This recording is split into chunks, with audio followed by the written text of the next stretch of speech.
Hey, if you want to know who's going to win the big game this week, just look into CSTV's Crystal Ball, presented by Xbox. Every Wednesday at 7 Eastern, our expert analysts peer into the future to predict next week's college football results.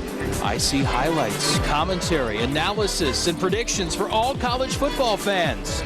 Crystal Ball, presented by Xbox, tomorrow at 7 on College Sports Television, where this fall, every day, is Saturday. For fans here, ladies and gentlemen, let's turn our every night is a good wrestling night. Tonight, better than most because they're getting to see some of the best here at the Marines All-Star Classic presented by Real Pro Wrestling. Right now, coming up at 157 pounds, Ryan Bertin out of Michigan. He was a 2003 NCAA champ, finished third in the national tournament last year, second in the Big Ten. And he'll be taking on Jake Percival out of Ohio, three-time All-American. And earlier, Quint had the chance to talk a little tilt and get a demonstration from Jake Percival.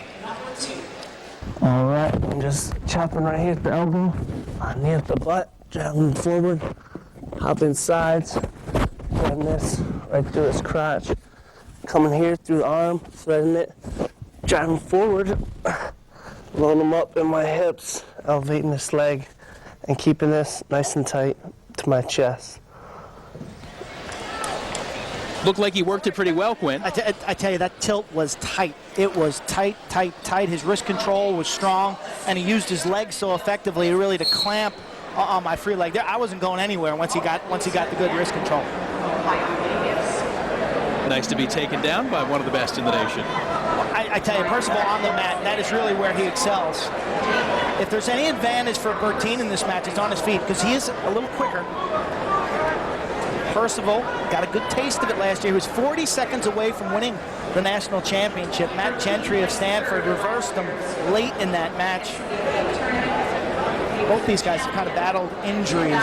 Bertin last season battled injuries all year. Percival in the offseason had shoulder surgery. And Bertin rolling out, setting the tone early. First takedown, 2-0 advantage for the Wolverine, wearing the maize and blue. Green in, ready, red. Percival in the green again. Their rankings this year, well, they happen to be the same as their finish last year. Second and third in the nation, second and third in the preseason. Last Thursday, Bertin, Michigan wrestled Lehigh. Both guys. Good taste of upper-level competition. He wrestled Derek Zink, who's number 7 in the country, and Bertin looked good. He won 7-4. That was a nice early season tune-up for Yeah, exactly. That's what I'm saying. Where Percival kind of comes in cold to this elite competition. Lehigh ended up winning that match based on on bonus points. They were even Steven as far as the results go, but the bonus points working in the favor of the Mountain Hawks. And again, those two of the top 10 teams in the nation.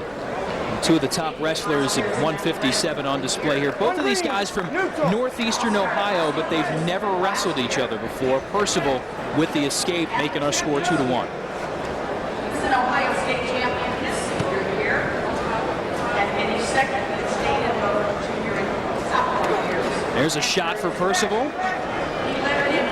Trying to gain control, and he does. Percival jumps in front 3-2. This is where he's dangerous. This is where he can ride you to death. Work hard here, guys. That's what he's doing right now. Switch. One, neutral. Good switch by Bertin there. Got the escape. And Percival kind of didn't challenge that switch, really kind of gave him the one. So each wrestler with a takedown and an escape, even up at 3. Final minute of the first. Percival, as I said, had shoulder surgery in May. It's kind of, he hurt it last year in the Midlands. He was wrestling with it all season long. It was a sprained AC ligament. He got a slight tear in his rotator cuff. Wrestled with it all year. In the offseason, they thought they'd do something about it. He said his preseason training has not been that aggressive to these standards, and says he kind of wanted to bring the shoulder along slowly, but really hasn't shown any ill effects. that would seem to be the case for a lot of these guys, working their way into shape. It's early in the season, and they are not at the fitness level that we will see them in the winter and then the spring. No, I think that's one of the reasons why we're seeing low-scoring matches. You know, when you don't have your A game in terms of fitness, sometimes you're not willing to expose yourself or take a chance because you'll have to burn energy to get yourself out of a tough situation. This is interesting right here. This could be dangerous. This could be it. Scramble here. Bertin almost caught. Percival couldn't finish. He will pick up, though, 2 back points, I believe. This is an earlier takedown. Red says down. Percival in deep, and look at the strength, able to finish, gets his head to the inside, switches from a single to a double, and Bertin is forced to bail out there and concede. That last flurry, you can see the power of Jake Percival. And those 2 back points for Percival. Again, back points, if you can hold there at the 45-degree angle for a 2 count, you get 2 back points. If you can hold your opponent for a 5 count, you pick up 3 back points. Percival right now with a tight waist. Bertin tried to stand. Percival cuts him back down. Bertin works hard. Build it, let's go. He does not take any time off in a match. Working their way out of bounds. The hard part of this season for Jake Percival is going to be the medal portion. You're 40 seconds away from winning the championship, and you got to start from scratch. You got to start all the way back over. What a challenge that's going to be for him. You know, he said that loss to Matt Gentry stayed in his head, and he was struggling with it until he went to Panama for spring break with his friends. And you know, sometimes we forget these guys are college students too. But that was what he needed to kind of get through and move forward with it. And certainly will be something that he'll be focusing on all season as he tries to work his way back to the NCAAs at the Savas Center in St. Louis in March. That last scramble out of bounds, Bertin picked up an escape, cut the margin to 5-4. And Percival diving in there again, picks up another deuce, extends his margin back to 3.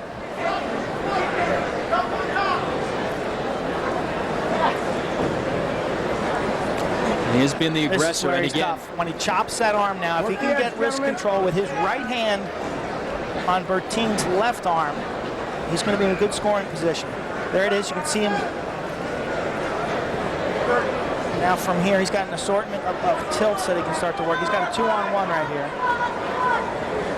Come on, gentlemen, work through this. This is hip to the side. Bertin frees his wrist. The big difference between wrist control and hand control. No, feet were up. If I grab your wrist, you can easily Green's still there. loop out of it. If I grab your hand, you've got to free it with the other hand. Get a good start. So coaches talk about wrist control and hand control. They're 2 totally separate things. back in the center. Dan Gable coached at Iowa. They work on wrist and hand control and hand fighting for about 30 minutes per practice. That's how important Gable felt that wrist control and hand control is. It really sets up your ability to work all your different pain combinations. Jake Percival carries a 7-4 edge here into the third. Also has accrued 1 minute and 19 seconds of riding time.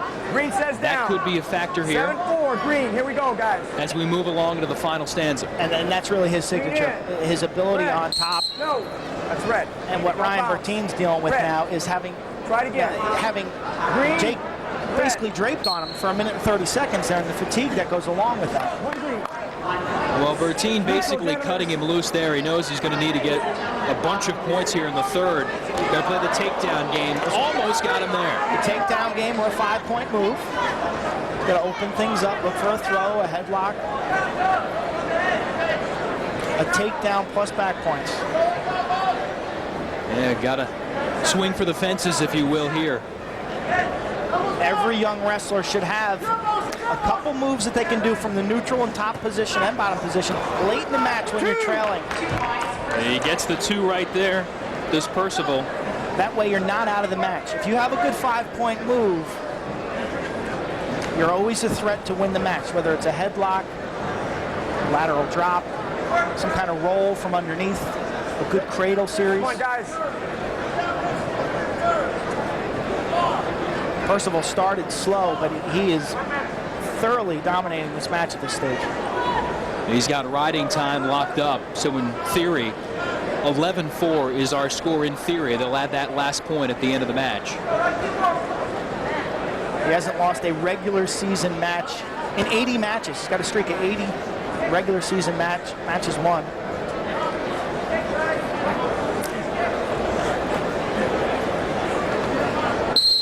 And there you see the riding time. Percival still pulling it up. Only needs a minute to get that bonus point. And with 33 seconds left in the match and over 2 minutes of riding time, he'll easily notch that.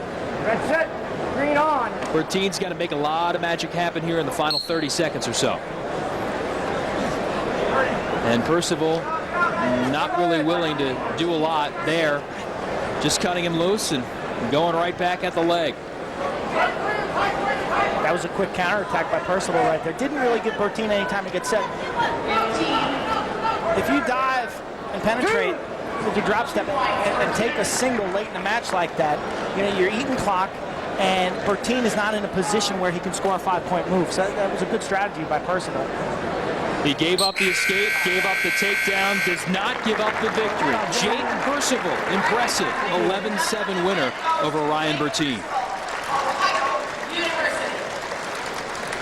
And again, the aggressor here, Percival, persevering.